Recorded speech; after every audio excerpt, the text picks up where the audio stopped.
사람이 각기 자기의 소견에 옳은 대로 행하였더라. 아멘. 자, 오늘 이 본문의 말씀은 사사기의 전체의 주제이자 또 사사기 제일 마지막 말씀이면서 결론입니다. 이번 제19차 21일 연속 기도회를 통해서 사사기를 우리가 함께 살펴보고 매일매일 기도를 했습니다. 사사기 하면 각자 기억나는 내용들이 많이 있겠지만 제목이 말해주듯이 사사들의 이야기가 주를 이루고 또 1장과 2장 그리고 17장부터 21장까지는 당시 사람들의 신앙의 모습, 삶의 모습을 우리에게 소개해 주고 있습니다. 자, 이런 많은 사사들의 업적과 행동 그리고 사사시대의 사람들의 삶의 모습을 결론적으로 요약하고 있는 것이 바로 오늘의 본문입니다. 이스라엘의 왕이 없으므로 사람이 각기 자기 소견에 옳은 대로 행하였더라. 이것이 결론입니다. 그런데 이 결론도 다시 한 문장, 짧은 문장으로 압축을 하면 뭐가 되냐 하면 내가 왕이다. 그것이 결론입니다. 그래서 사사기의 내용이 뭐냐, 사사기의 주제가 뭐냐라고 누가 묻는다면 이렇게 대답하면 좋습니다. 사사기는 내가 왕이다라고 외치고 살던 사람들의 결과 또는 종말에 관한 내용이다. 그것이 하나님이 사사기를 통해서 우리에게 들려주고 보여주는 그런 삶의 또는 세상의 모습입니다.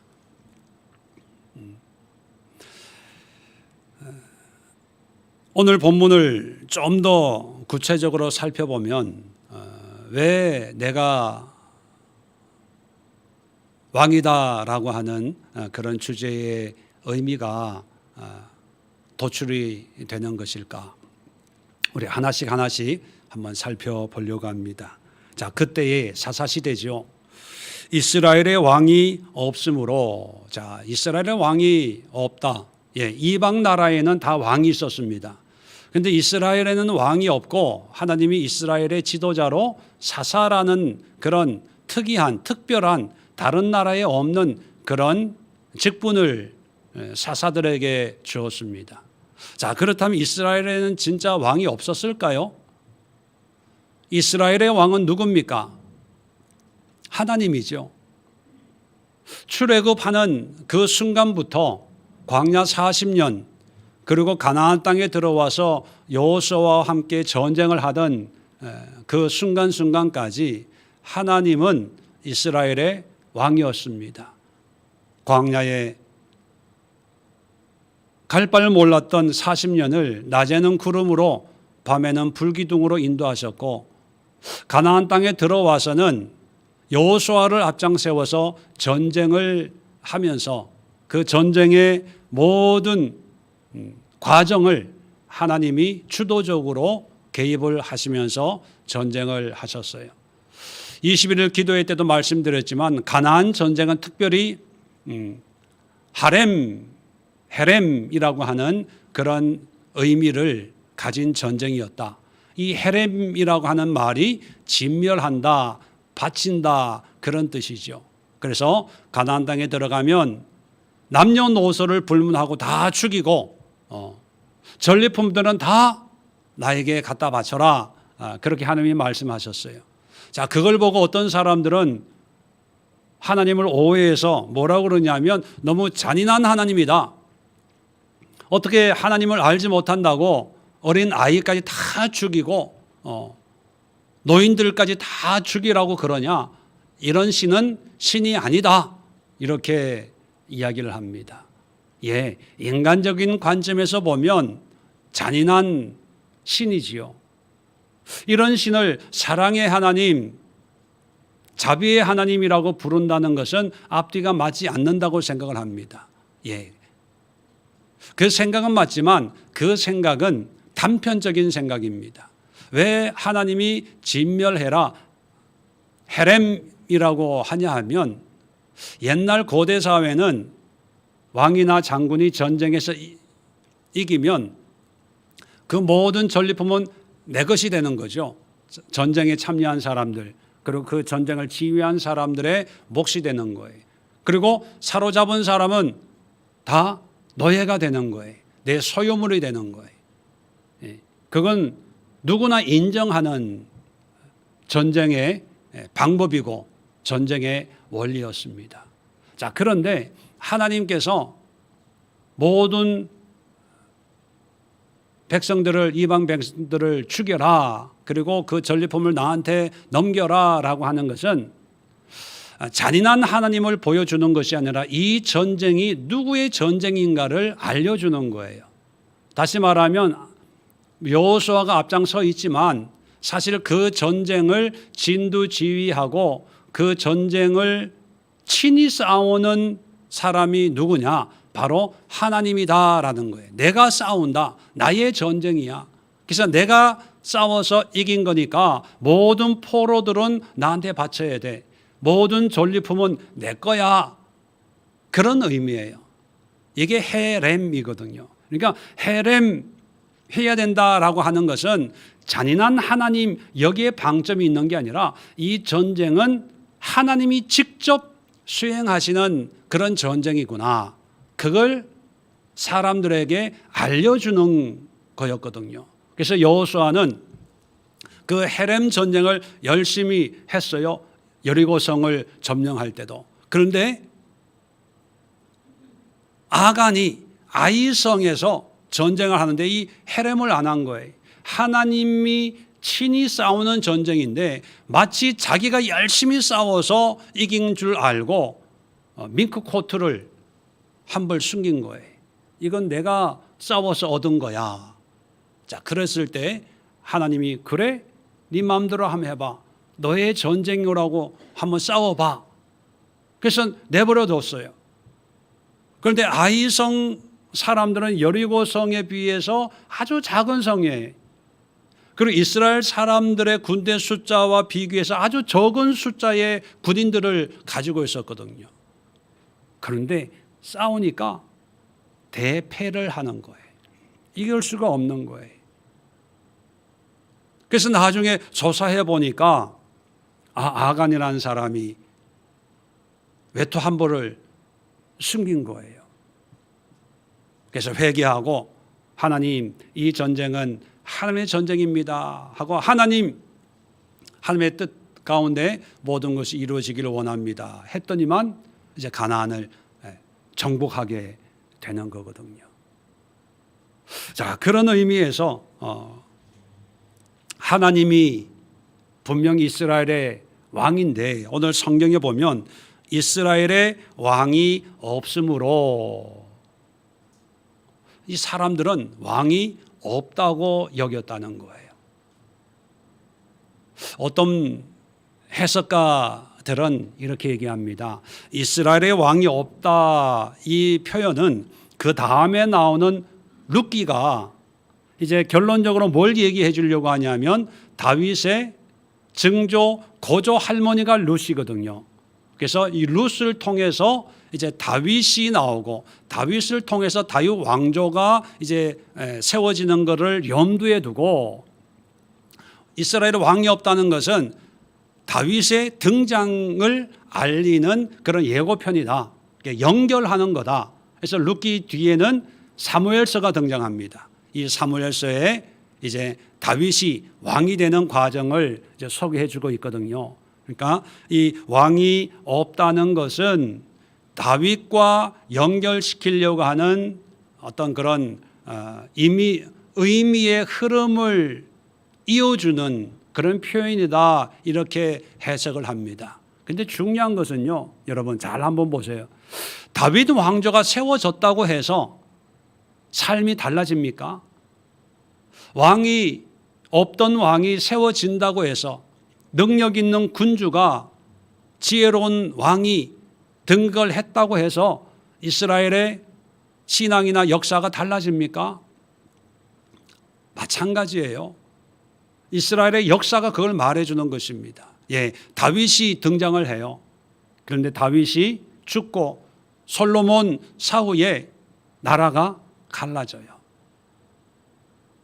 10개 지파가 모여서 만든 북이스라엘이 아수르에 의해서 멸망을 당하고 남쪽에 그저 명맥을 유지하고 있던 유다도 바벨론에 의해서 디아스포라로 전 세계에 뿔뿔이 흩어지고 마는 거예요. 여러분, 다윗 같은 왕이 등장을 한다고 해서 뭐 나아질 게 아니라는 얘기예요. 힘 있는 지혜로운 왕이 있으면 좀 낫고 그런 왕이 없으면 불편하고 힘들고 그걸 얘기하려고 하는 게 아니라 이스라엘의 왕이 하나님이 계신데 이 하나님을 왕으로 인정하지 않으니까 그 결과가 비참하다, 이걸 보여주는 거예요. 이스라엘 왕들도 특히 다윗도 보면 왕이지요. 그런데 왜 다윗을 보니 내 마음에 합한 자다 이런 인정을 받았을까요? 무엇 때문에 하나님 마음에 합한 그런 사람이 되었을까요? 믿음이 좋아서요? 예, 맞아요. 믿음이 좋은데 어떤 믿음? 예배를 잘 드렸어요? 제물을 많이 드렸어요? 다윗은 성전 건축을 못했잖아요. 대신에 건축을 위해서 헌금을 많이 해서 내 마음에 합한 자라 그랬을까요? 골리앗을 때려 눕힐 때 믿음으로 싸워서 내 마음에 합한 자라 그랬을까요? 여러분, 신앙생활을 복잡하게 생각을 하는데 아주 단순한 거예요. 그 단순함이 뭐냐 하면 다윗은 자기가 왕이지만 자기가 이스라엘의 왕으로 여기지 않고 하나님을 이스라엘의 왕으로 여긴 사람이에요. 무슨 얘기냐 하면 자기 생각대로 결정하고 자기 판단대로 모든 것을 행한 것이 아니라 직책은 왕이지만 모든 결정을 하나님으로부터 받아서 그냥 순종하고 하나님의 말씀대로 준행한 그런 왕이 다윗이에요. 그래서 다윗에게는 하나님이 왕인 것을 한 번도 잊은 적이 없어서 하나님이 보실 때 내 마음에 합한 자다 그랬던 거예요. 그렇다면 여러분, 회사를 운영하는 분들 계시죠? 다윗처럼 내가 사장이에요. 내가 결정하는 게 아니라 우리 회사의 사장은 하나님이시다. 우리 회사의 회장님은 하나님이시다. 이렇게 하나님을 사장으로, 회장으로 인정하고 나는 그저 하나님의 명령에 순종하는 사람이야 라고 할 때 하나님 보실 때 내 마음에 합한 자예요. 그래서 어떤 간증을 들어보니까 회사를 운영하시는데 자기 사무실에 가면 회장실이 있대요. 그 회장실은 하나님이 계신, 그래서 거기서 기도하고 예배도 드리고 어려운 문제, 뭐 작은 문제든 큰 문제든 늘 기도하고 결정하는. 어떤 분은 또 그런 간증도 하시더라고요. 사무실 회의실에 빈자리가 하나, 제일 중간에 빈자리가 하나 있대요. 거기가 이제 하나님이 앉아 계시는, 빈자리를 중간에 놓고 이제 직원들과 회의를 하면서 기도하고 회의를 시작하고 또 기도하고 회의를 마치면서 하나님이 이 회사의 주인이시니까 최종 결정은 하나님이 하시옵소서. 그게 하나님을 왕으로 인정하는 그런 모습입니다. 17장부터 21장까지가 이제 당시의 사회의 모습을 우리에게 소개해 준다 말씀드렸죠. 당시 사회의 모습을 언급하는데 이스라엘의 왕이 없다라는 표현을 4번이나 해요. 4번. 17장부터 21장까지 짧은 그 말씀 속에서 계속해서 반복해서 이스라엘의 왕이 없으므로 그렇게 얘기하거든요. 그 이유가 뭐냐 하면 하나님을 왕으로 인정을 하지 않았다는 거예요. 자, 그래서 사사들도 보면 직책이 사사예요. 그거는 왕이 아니라는 얘기거든요. 그러면 사사면 내 위에 왕이 계시겠구나라고 인정을 해야 되는데 사사들을 크게 두 가지로 분류해 보면 사사이기 때문에 내 위에 하나님이 계시다라고 인정한 사사들이 있고 자기가 사사인데도 불구하고 왕이라고 착각한 사사들이 있어요. 자, 내 위에 하나님이 계시다라고 인정한 사사가 많을까요? 자기가 사사인데도 불구하고 왕이라고 착각한 사사가 많을까요? 네, 착각한 사사가 훨씬 더 많아요. 왜냐하면 이스라엘의 하나님을 왕으로 인정을 하지 않는 거예요. 마찬가지로 오늘날 믿는다고 하는 회사 사람에게 사장이나 기업가나 아니 멀리 갈 필요 없이 교회 목사님들도 자기가 담임 목사예요. 목사는 왕이 아니거든요. 독재자가 아니거든요. 목사라고 하면 전제 조건이 있죠. 누가 있다고요? 위에? 하나님이 있어요. 하나님의 말씀을 전하는 사람이 목사거든요. 그러면 목사라는 그 직책에 함의되어 있는 의미가 위에 하나님이 계시다, 하나님이 왕이시다 그런 의미가 포함되어 있는데 근데 어떤 목사님들은요 자기가 법이고 자기가 왕이고 자기 뜻이 곧 하나님의 뜻이라고 주장하는 사람들이 있어요. 이들이 바로 사사들입니다. 사사들. 왕이 없는 게 아니라 왕으로 인정을 안 한 거죠. 그 결과가 어떠냐? 바로 사사기에 등장하는 여러 가지 삶의 모습입니다. 그래서 사사기를 우리에게 들려주면서 하나님은 이 사사시대의 모습을 바라보면서 하나님의 마음이 어땠을까? 여러분, 이런 사사시대를 바라보는 하나님의 마음은 어땠을까요? 하나님의 마음은 안타까웠어요.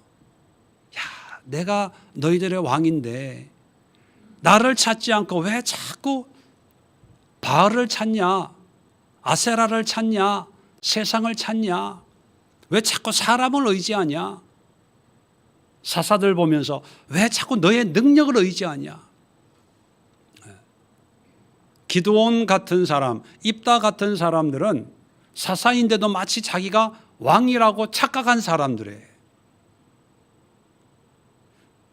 하나님이 세우실 때처럼 순종하면서 한결같은 마음으로 살면 좋은데 사람이 조금 높아지면요 교만하게 되거든요. 어느덧 자신들이 하나님의 위치에 올라가 있기 때문에 자기 눈에는 하나님이 없는 거예요. 왕이 없는 거예요. 자기가 왕이 된 거죠. 그 결과 비참한 삶의 모습으로 전락하고 마는 것입니다. 그래서 사사기를 보면서 하나님의 마음이 얼마나 답답했을까, 얼마나 안타까웠을까 그런 걸 느낄 수가 있습니다. 그러면서 또 하나 느끼는 게 뭘까요?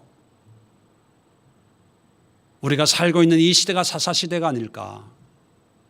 하나님을 인정하지 않잖아요. 교회 다닌다고 하는 사람들, 신앙생활 한다고 하는 사람들조차도 하나님을 인정하지 않아요. 왕으로 인정하지 않아요. 다 내가 왕이에요. 아마 여러분 오늘 예배 참석하시는 분들 가운데 오늘은 교회 가자. 아마 그렇게 생각한 분들도 없지 않아 있을 거예요. 왜? 내가 결정권자니까. 내가 모든 것을 선택할 수 있다고 생각하니까.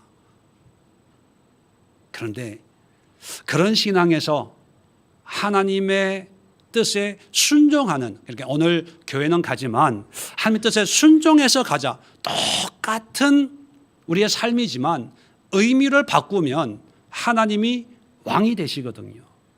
하나님이 왕이신 그 삶을 살 때 하나님이 기뻐하시고 하나님이 준비한 모든 은혜의 삶의 분복을 우리가 누릴 수 있다는 거예요. 자, 두 번째, 오늘 성경을 좀 더 자세히 보면 사람이 각기 자기 소견에 옳은 대로 행하였더라. 자기 소견이라고 하는 것은 자기 눈에 보이는 대로, 그런 뜻입니다. 눈에 보이는 대로 행했다는 거예요. 누구 눈에 보이는 대로요? 자기 눈에 보이는 대로. 이건 다른 말로 하면요, 내가 왕이다, 그런 의미예요. 내가 왕이다라고 하는 그런 생각의 결과가 뭐냐면 내 소견에 옳은 대로 행하는 거예요. 하나님의 왕이면 하나님의 뜻대로 순종하는 거잖아요. 근데 내가 왕이면 내가 결정하는 거예요. 내가 판단하는 거죠.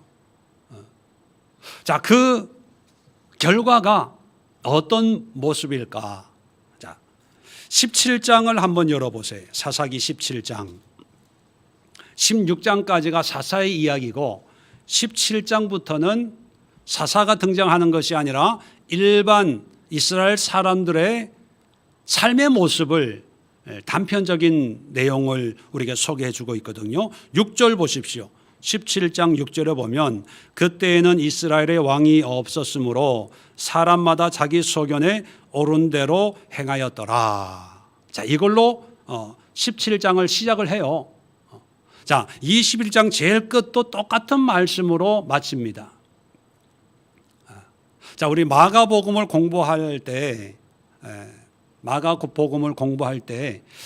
액자 구조라고 하는 것을 제가 말씀드린 것이 있습니다. 뭔가를 강조할 때 똑같은 또는 비슷한 장면을 앞뒤로 이렇게 구성을 배열해 가지고 액자 프레임처럼 그 의미를 중간에 이제 담아 놓는 그런 의사 전달 방법을 스트럭처 프레임,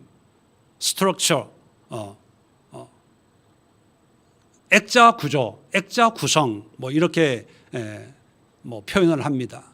여기도 보면 일반 사람들의 삶의 모습을 얘기를 하는데 처음에 왕이 없으므로 자기 소견에 옳은 대로 행하였더라 라고 시작을 했다가 제일 끝에 똑같은 말로 마쳐요. 시작과 끝을 똑같이 시작을 하고 마치면서 그 안에 있는 내용을 강조하려고 하는 그런 의도적인 구성이거든요. 근데 그 안에 들어있는 게 뭐냐면 크게 두 가지 사건을 언급하고 있어요. 17장부터 18장까지 이어지는 에브라임 산지의 미가 집에 있었던 사건, 그리고 단지파 사람들의 모습이에요. 자, 17장부터 18장까지의 이야기의 핵심은 뭐냐면 영적인 타락을 얘기하는 거예요. 영적인 타락.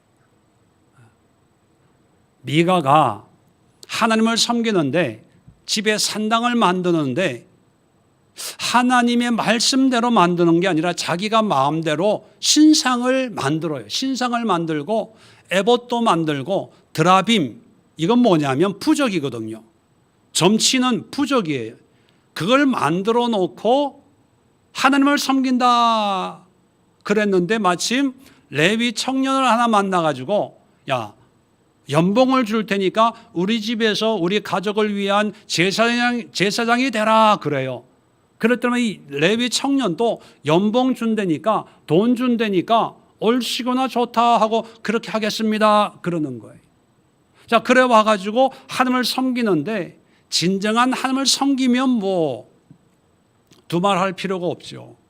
근데 잘못된 신앙을 가지고 있는데도 연봉을 받아야 되니까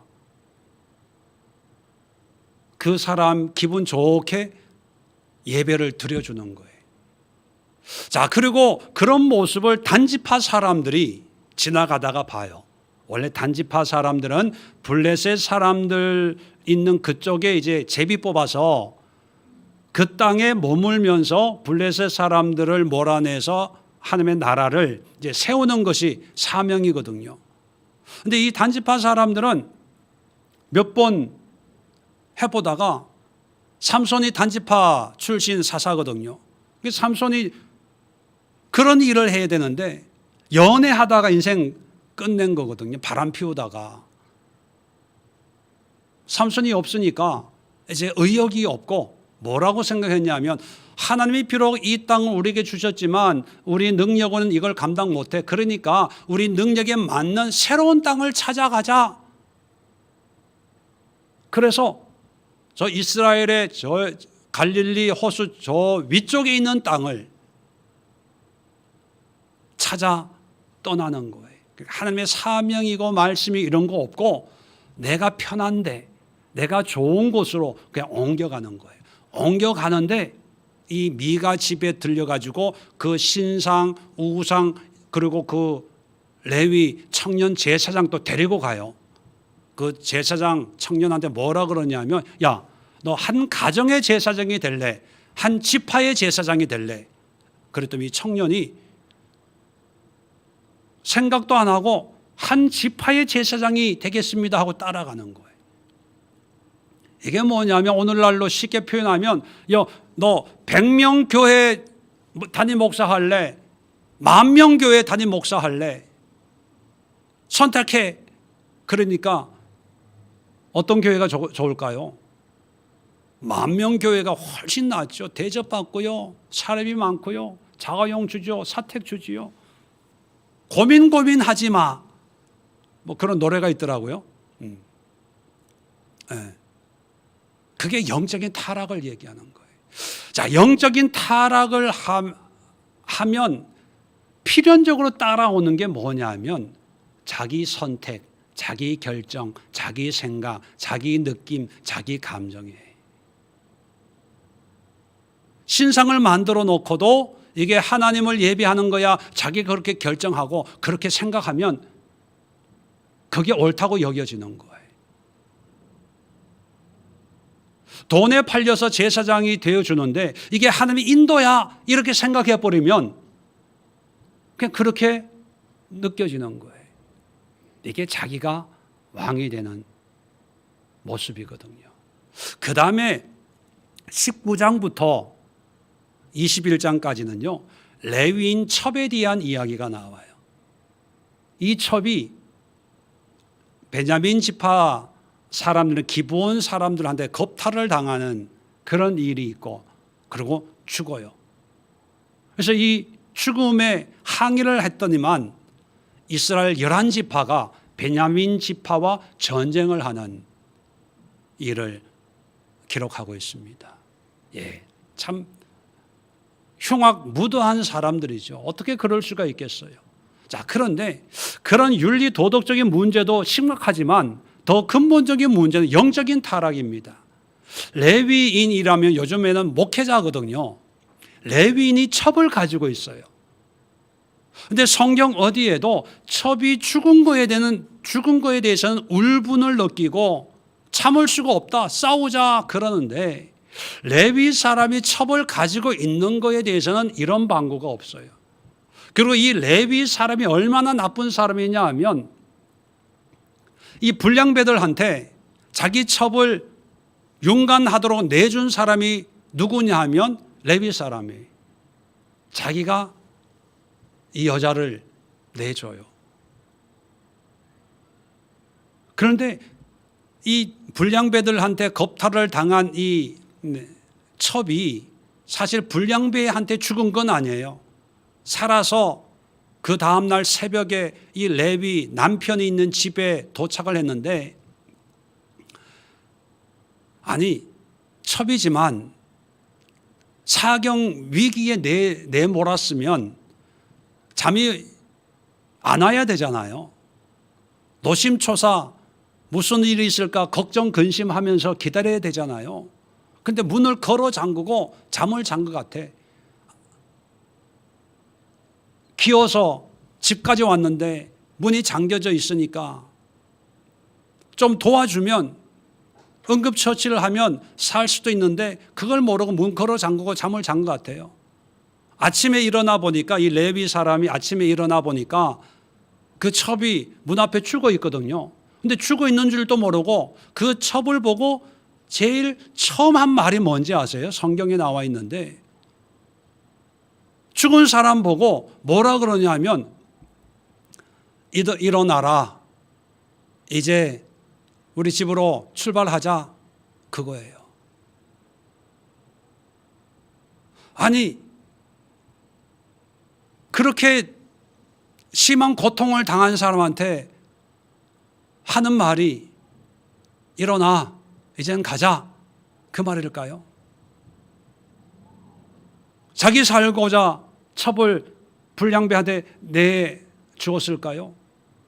또 불량배한테 시달리는데 그것도 생각하지 않고 문 걸어 잠그고 쿨쿨 밖에서 사람이 문을 두드리고 인기척이 있는지 모를 정도로 자고 있을까요? 이게 누가 그러냐면 레위인이 그러는 거예요. 그런데 여기에는 아무런 문제 제기를 안 해요. 윤리 도덕적으로 이럴 수가 있냐. 그래서 막 전쟁을 하는 거예요. 전쟁을 하다 보니까 얼마나 심하게 전쟁을 했는지 전쟁에 나와서 싸우는 600명 외에는 여자들을 다 죽여버린 거예요. 전쟁을 하다가 이스라엘 사람들이 깜짝했죠. 왜냐하면 다 죽이다 보면 한 지파가 멸망을 할 수 있으니까. 그래서 정신 차리고 야 이제 그만 전쟁하자. 이러다가 한 지파가 없어져서 우리가 11지파 되겠다. 그러면 안 되지. 라고 전쟁을 마치고 그 다음에 자기네끼리 모여서 회의를 하는데 무슨 회의냐. 이 600명의 장정이 있는데 이 사람들이 결혼할 사람이 없다는 거예요. 다 죽여서.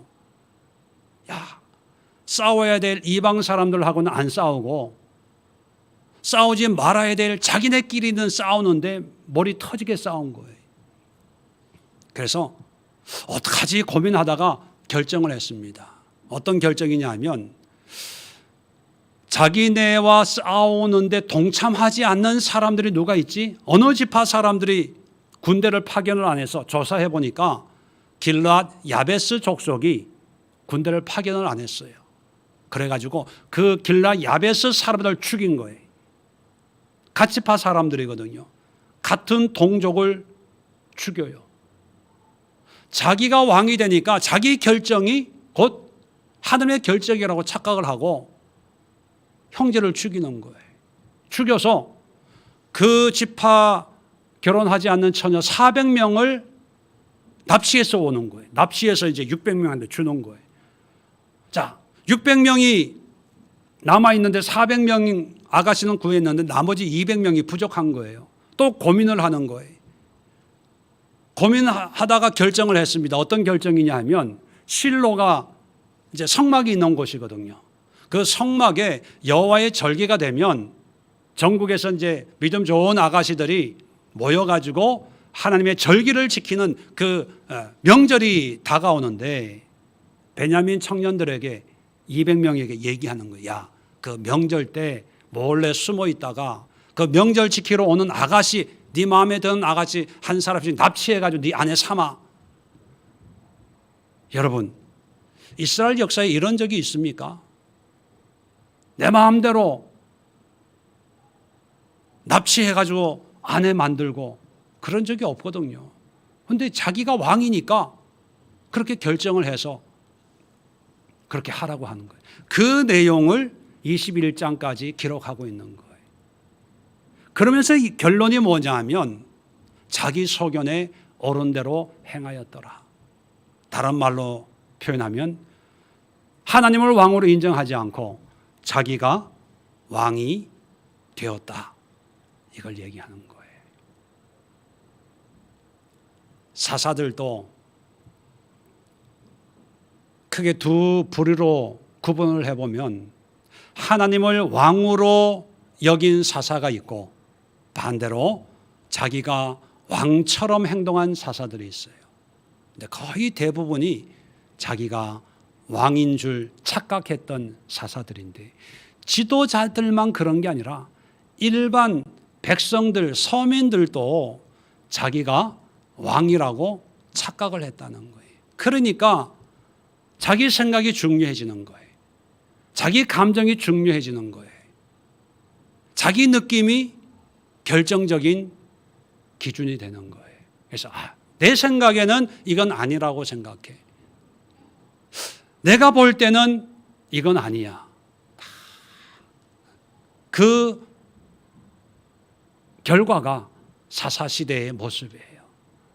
근데 여러분, 늘 말씀드리지만 사사시대는 과거형이 아니라 늘 현재형이라고요.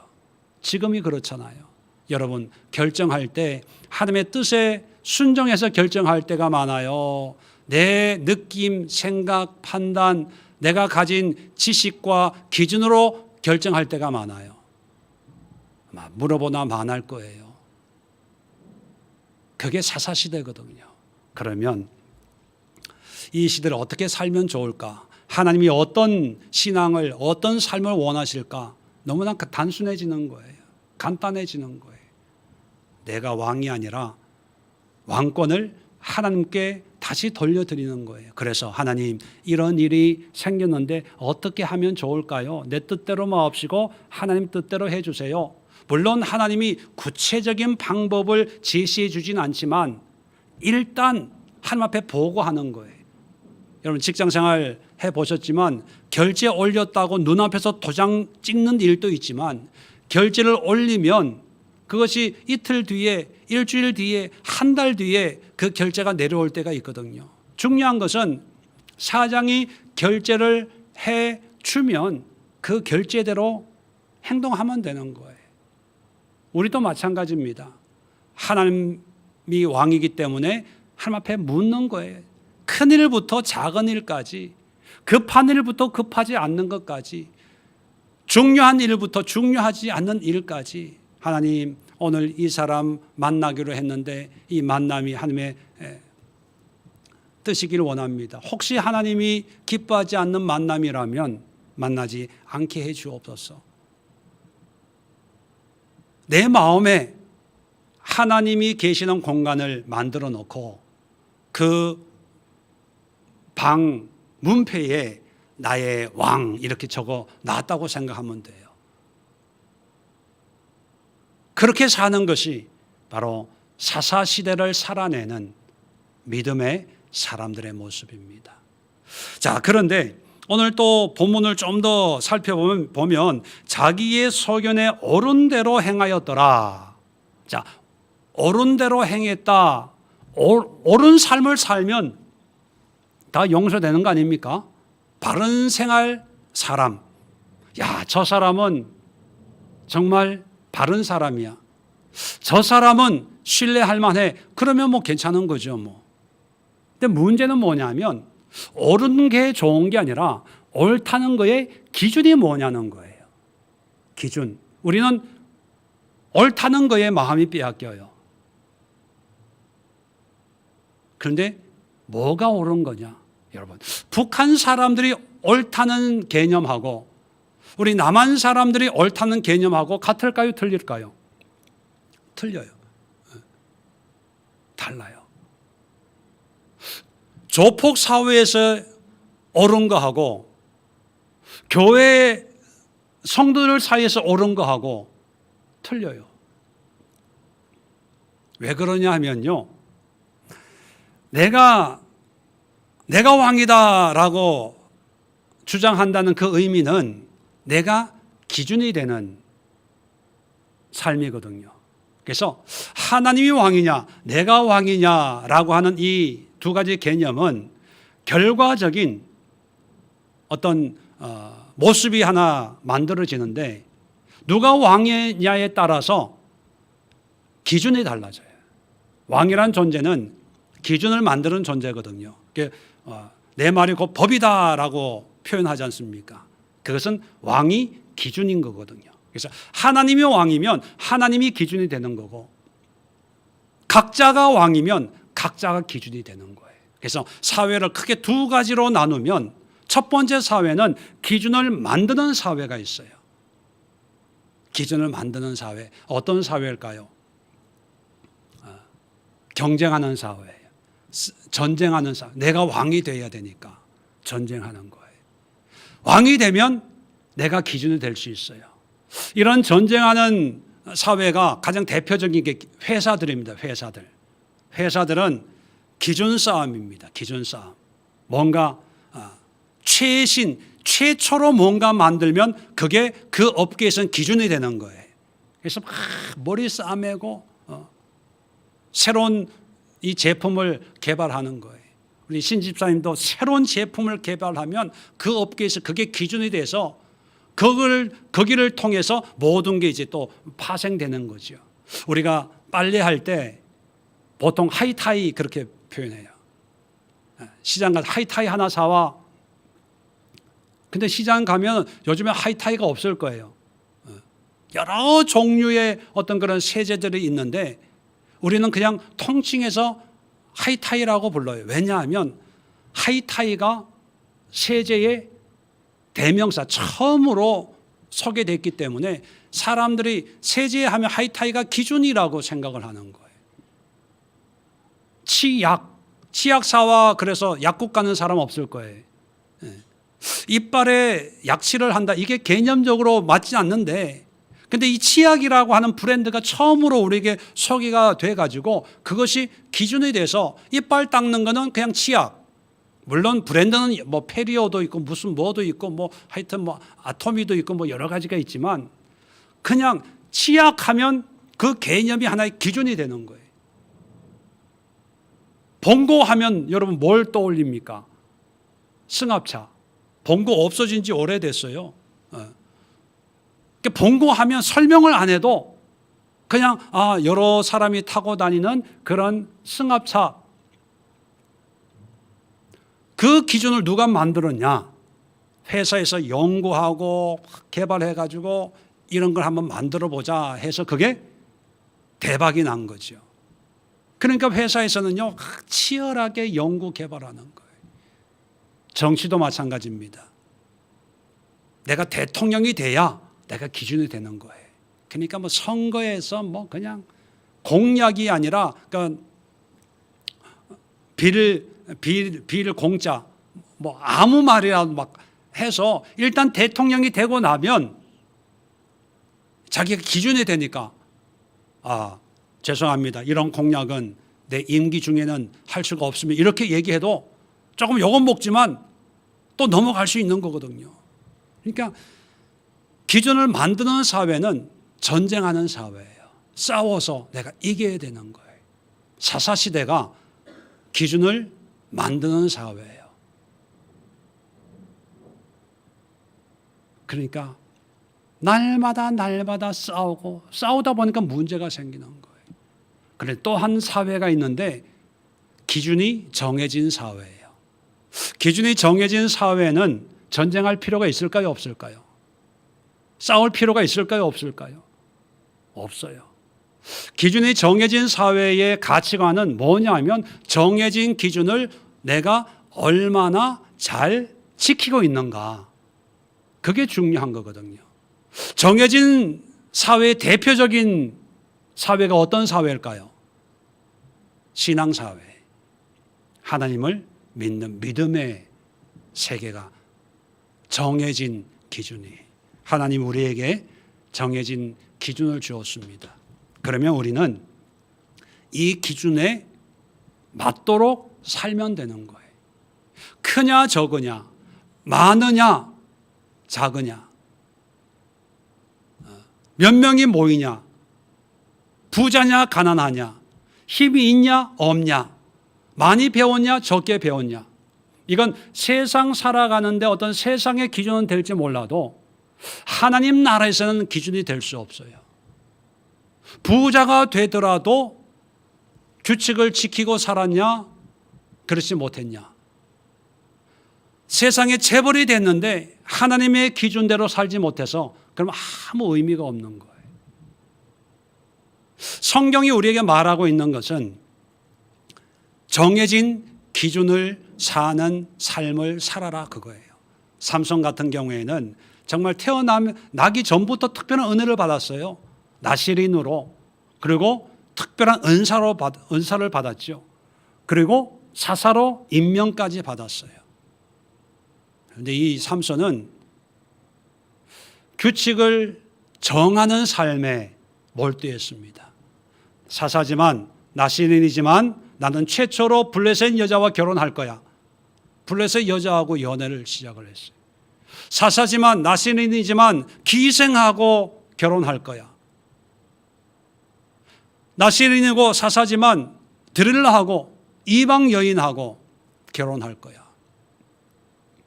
자기가 마치 왕인 것처럼 기준을 정하는 그런 삶을 살았습니다. 그 결과 비참한 삶으로 마감을 하죠. 그런데 하나님은 아이러니하게 하나님의 기준을 무시한 삼손을 회복시키는데 하나님은 철저하게 하나님의 기준을 따라서 눈을 뽑고 머리를 자르고 연자맷돌을 돌리는 그런 짐승 같은 삶에서 다시 시작을 해요. 그것이 어떤 하나님의 말씀에 따른 회복인가는 21일 연속 기도의 설교를 참고하시고요. 하나님은 철저하게 하나님의 기준으로 역사하시더라는 거예요. 그렇다면 여러분, 이 시대도 살기가 어렵다, 힘들다, 불경기다, 코로나다, 취업이 안 된다, 물가가 너무 비싸다, 여러 가지 그런 삶의 모습들이 있죠. 그러나 그런 상황 속에서 우리 그리스도인들이 살아낼 믿음의 삶은 뭐냐면 정해진 기준을 따르는 삶을 살면 돼요. 그 정해진 기준이 뭡니까? 말씀이거든요. 말씀대로 살면 되는데 말씀이 기준인데 요즘에는요 홈쇼핑 TV 채널이 기준이야. TV 보다가 이 옷을 입으면 시원하대. 그러면 나도 해서 눌러가지고 그 옷을 입어요. 그 옷을 입고 또 다른 채널 보니까 이걸 먹으면 이런 보양이 돼서 건강하대. 삼계탕 이런.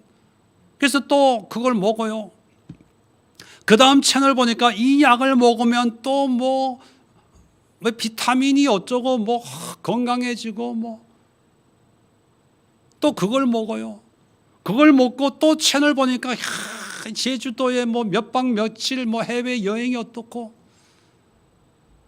홈쇼핑 채널이 우리의 의식주를 해결해 주는 새로운 왕으로 등극을 했습니다.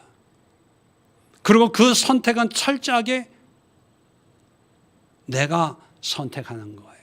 내가 왕인 거지요. 그래서 내 소견에 옳은 대로 보고 듣고 살고 결정하고 그 결과 고통스러운 한 달마다 돌아오는 신용카드 명세서 보면서 한숨 짓고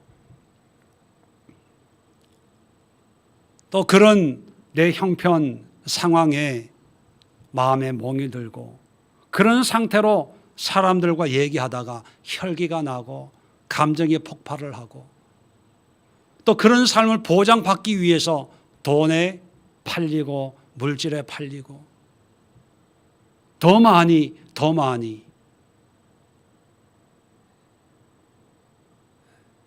1억 얼마에 빚이 졌다고 딸에게 수면제를 먹여서 차를 몰고 바다에 돌진하는 그런 부모들까지 생겨나게 된 것입니다.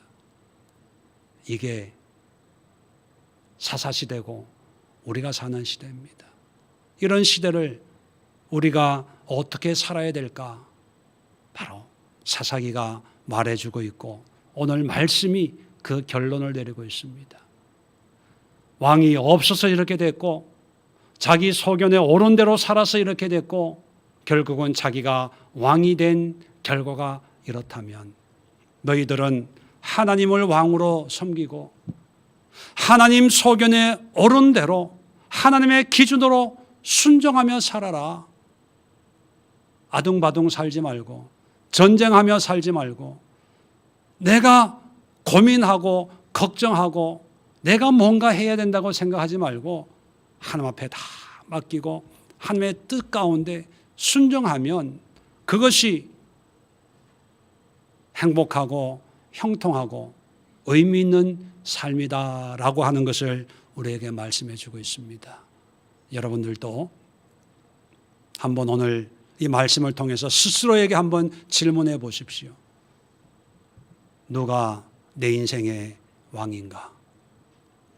그 왕의 자리에 하나님, 예수님을 앉힐 수 있는 그런 믿음의 고백이 우리 모두에게 있기를 주의 이름으로 축원을 드립니다. 기도하겠습니다. 좋으신 하나님, 은혜와 사랑을 감사합니다. 제19차 21일 연속 기도회를 사사기를 통하여서 21일 동안 함께 나누었습니다. 그리고 그 결과, 그리고 사사기의 주제를 오늘 말씀을 통해서 함께 나누었습니다. 한마디로 누가 왕인가 라고 하는 왕의 게임에 사사시대 사람들은 다 자기가 왕이라고 착각을 했지만 21세기를 사는 우리 예수의 모든 성도들은 여호와 하나님이, 예수님이 나의 왕이심을 다시 한번 고백하고 왕의 기준으로 남은 생애를 살기로 다시 한번 결단하고 헌신합니다. 우리의 고백을 받아주시고 하나님이 친히 왕으로 좌정하셔서 우리의 남은 생애를 인도해 주시옵소서.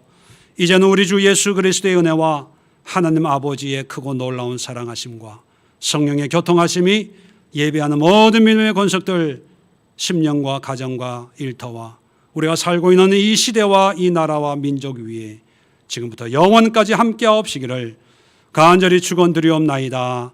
아멘.